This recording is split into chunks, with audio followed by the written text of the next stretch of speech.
Hi everyone, I'm just going to make a quick video running through some more things about Unity just so you're all set up and ready for when we start using Unity or using some of the programs that come with Unity to do some real cool coding and game development. So I did go through this in the last video. I'm just going to quickly run through it one more time. To get Unity, you just type in Unity into Google or go via the link on the OneNote, which you can get via the Teams. Click on Unity Real-Time Development, and then if you just click Getting Started, this will take you to here. Obviously, you're not a business, you're an individual. Either do the student one or the personal one. It really doesn't matter which one you do. Click Getting Started, and then that will begin the download of the Unity Hub. And obviously, once that file has been saved, you just follow the normal installation process of any kind of software you would install on your computer. Once you've done that, you should get Unity Hub that looks something like this. Now, obviously, you won't have the projects in. And then you come down to installs down here. Obviously, you won't have this here yet. Now, the hub kind of acts as like where you load everything from. So if you're into gaming or something like that, you'll be aware of similar styles of hubs such as Battle.net or Steam or many of the other different kind of ones that you have. So within the hub, it stores different installations, but you have to go in there. It works very similar to Battle.net though. Unlike Steam, you can't go directly. I can't click on Unity down here and load it. It doesn't work very well that way. So you always have to open the hub first. Now for you guys, you have to go straight into installs and you want to go add. Now for you, it might not come up straight away like this. You might have to sign in. I can't sign in from school, unfortunately, because the school internet blocks the sign-in process. But you're all at home, most of you, so that won't be a problem for you.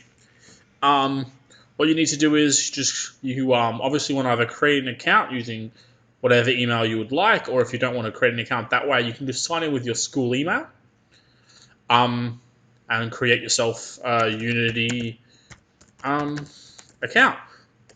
Now, the only thing that this account is used for is to validate your license. So basically, you don't even need to sign in after the first time, which is really good because otherwise it wouldn't work at school. So you just have to sign in the once. It'll say that it's worked, but obviously the school's somehow blocked it already. Blocks it in the process. So once you've signed in, it'll ask you to validate a license. Now, if you didn't pick the student one, it'll come up with a little pop-up that says, well, you just have to tick that you're not making any money. It'll be like making more than 100K profit or something like that. And you just click no, not using for a business or not using to make profit. And then you'll be able to go add, and you'll come up with this. Now, you just want to click the latest. It should already be filled out for you, really. You don't want to pick any of the other models. It should already come directly like I am, having the latest model. And then you'd click next. Now, this is where you might want to do something a little bit different. So you must have this Microsoft Visual Studios 2019 ticked. This is a must-have. Now, as you can see for me, you won't have all of these boxes ticked. You might just have one or two ticked. So if you have a Mac, you'll just have the Mac one ticked. If you have a Windows computer, you'll just have the Windows ones ticked.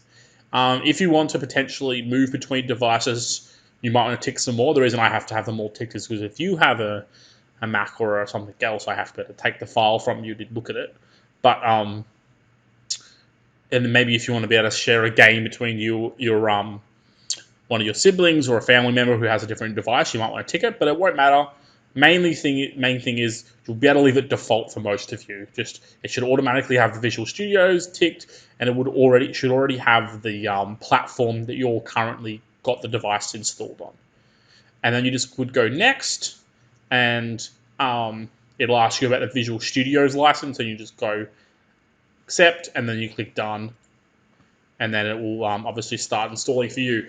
Obviously, it won't start installing for me because I've already got it installed. And that is how Unity, and then it installs the version of Unity. Then once you come back up here, once it's installed, to start making a game, you go project and you go new. And then from there, you can name it and choose your location and choose what it's like. But that's about it I really wanted to show you today, just making sure you're getting up there, because the big one to start with is you're going to need to have this Visual Studios installed, because that's where we're going to start working from.